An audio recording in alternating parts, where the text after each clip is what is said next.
With the G.I. Joe reboots as prequel, Snake Eyes finally seeing released, and midnight reviews, I thought I might finally address the first live action attempt at this franchise. This film was definitely not great, and it's one I've been buried a hatchet on for years. Let's go to 2009's G.I. Joe The Rise of Cobra.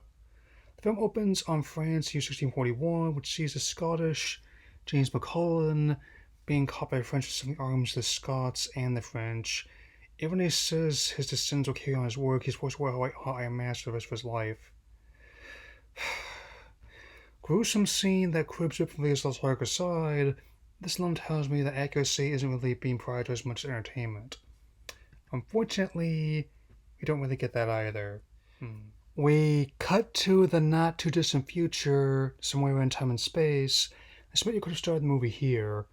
James McCullen's descendant, played by Christopher Eccleston, Doctor Who fame, is head of Mars Industries, has developed a special warhead that uses metal-eating nanomites. Just coming out and saying it. These special effects were already pretty bad in 2009. They've aged terribly. Each warhead also has a kill switch, and the First Order is shipped out of Kurdistan to watch Duke played by Channing Tatum and Ripcord played by Marlon Wayans. Though the latter character is usually a white redhead, the way he's portrayed here effectively makes him substitute for the character Stalker. Anyway, the convoy is intercepted by Cobra, which terribly leads to our first action scene. The movie has reported about $107 million, yet it looks like something you'd see done less teaching people how to use Blender. When the actual model looks less plastic, other than their CGI, something has definitely gone wrong. With most of the convoy, save Duke and Ripcord, taken out, we get the ride with the Baroness, played by Sienna Miller. She's a British actress who, given how bad her American accent is in this and her worst supporting actress Razzie win, makes me glad she didn't even bother trying to replicate her cartoon counterpart's Eastern European accents. The two then get an assist from Snake Eyes played by Ray Park and Scarlet played by Rachel Nichols, as well as Heavy Duty played by Adewale Akinwumi Agabe. I apologize in advance for pronunciation on that one. The Cobra grunts taking out one by one, and they seem like going for the eyes. We've seen that a lot in this movie. They will stop the warheads from being stolen, but the Baroness escapes. Muku, played by Saeed Taghmaoui, and presents a message from General Clayton Abernathy, better known by his codename Hawk, played Dennis Quaid. Between this and Pandorum, 2009 just wasn't his year. Also, many of the jokes have the holographic comms provided by Cisco Systems. Hard to get mad about the plot plays from the whole movie about an action figure line, we'll talk more later. The two are taken to the pit, and I hate to compare this up with the CGI and exterior shots of this scene is just awful. It looks almost as bad as a time video game, trying to give the clean velocity shine, but horribly botching it. There's two very awkward references to the toys, with Ripcord cracking jokes about Heavy Duty having realistic hair and a kung fu grip, then saying Duke wasn't born, he was government issue, in reference to the team's codename. This continuity, however, is short for a globally integrated joint operating entity. No, I am not making that up. This contains one under the pit, with the team being treated less like the cartoonish, bland, patriotic further, and brand synergy one might expect one could be a paramilitary unit, but Hawk also awkwardly name-dropping their knowing has our battle tagline. Sadly, there's no medic saying reggae music in the war room, nor any pork sharp sandwiches. I can do it too, guys. It's not hard.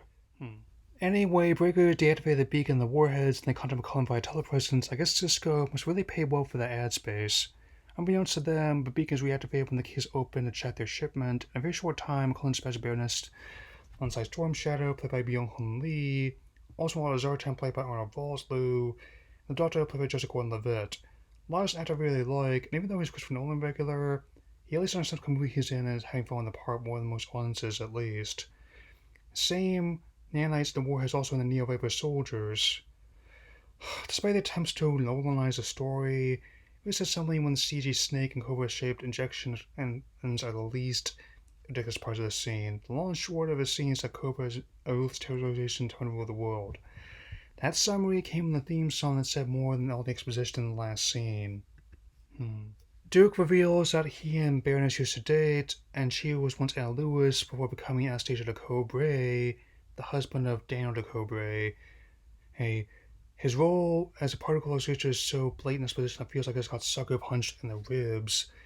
Also, not help they This is a flashback voice before the story's events, which they don't stop talking about for nearly any of the previous scenes. It's not the only one either. We get another clunky reference to the Sorcerer Rex, played by Joseph Gordon-Levitt, as well, describing Duke as a real American hero. Rex apparently died on a mission, and just when I say it, the reveal of what actually happens is ridiculous. Back at the pit, heavy-duty outfits Duke and Ripcord with Delta 6 accelerator suits, which are costumes that are among the few good effects in this movie.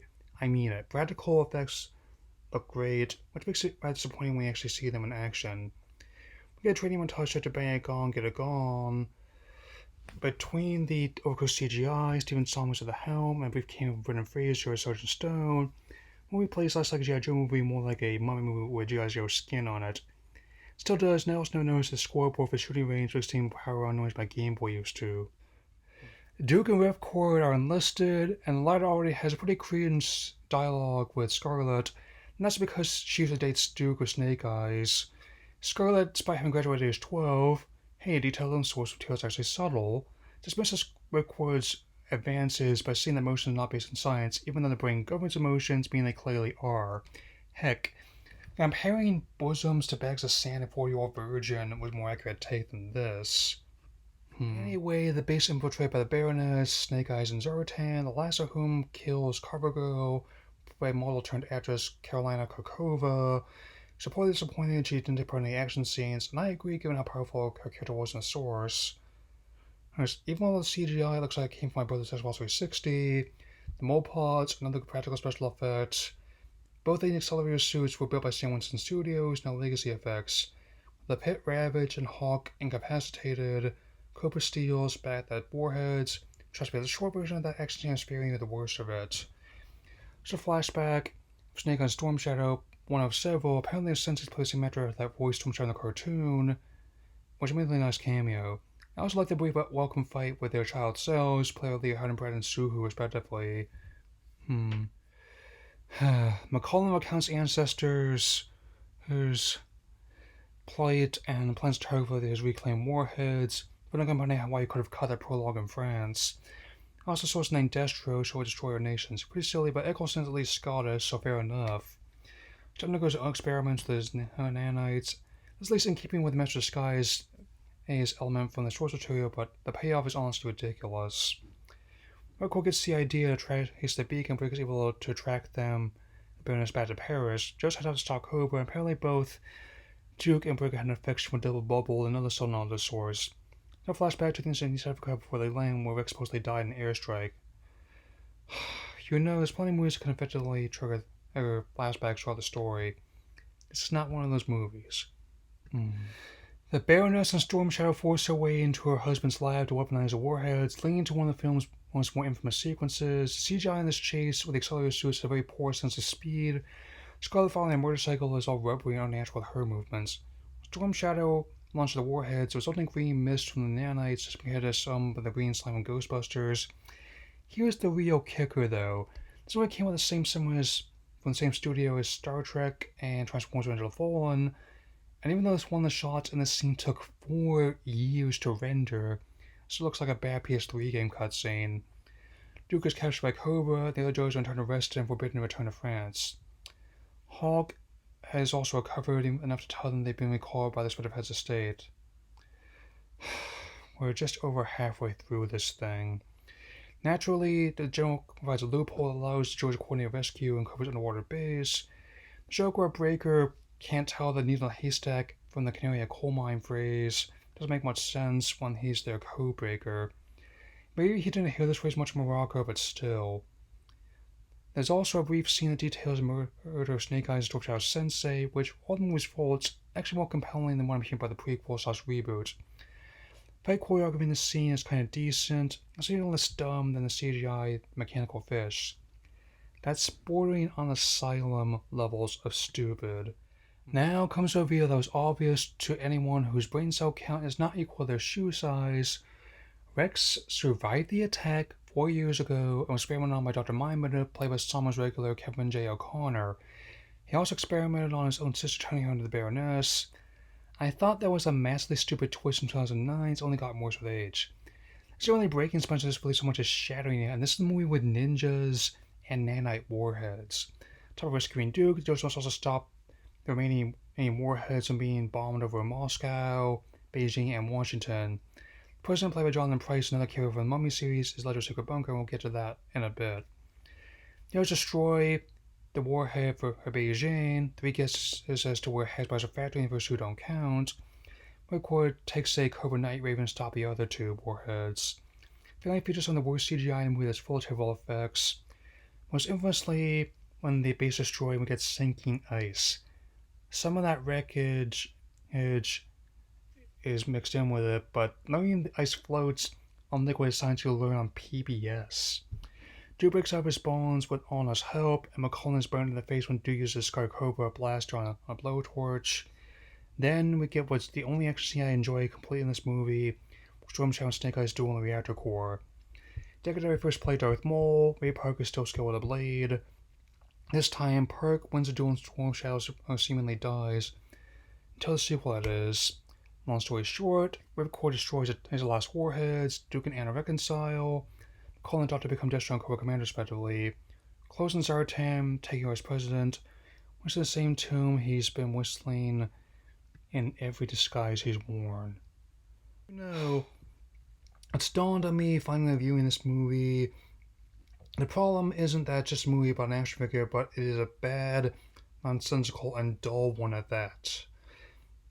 And the Transformers movies may often be hot garbage, but they're at least hot garbage I have some entertainment out of.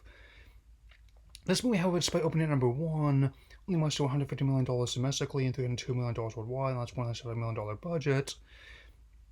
The sequel, another new film, were funded largely with merchandise sales being strong, but even though this franchise has been successfully adapted into animation, comics, and video games, it's a shame we haven't gotten a theatrical film that really rises above the level of anyone but the least discerning tastes. Although there's a handful of decent ideas, and Alan Silvestri has got a musical score as always, overall the film is a mess of bad CGI, terrible performances, and a plot that's absolute nonsense. I can't fully commit to being realistic or really recreating the source. It says something that the 1994 Street Fighter movie was a better G.I. Joe movie than this one was. Hopefully we'll get a good film adaptation someday. Final rating is 1 star out of 4. I likely won't be reviewing Snake Eyes until October earliest, after it comes on Video On Demand Paramount Plus later.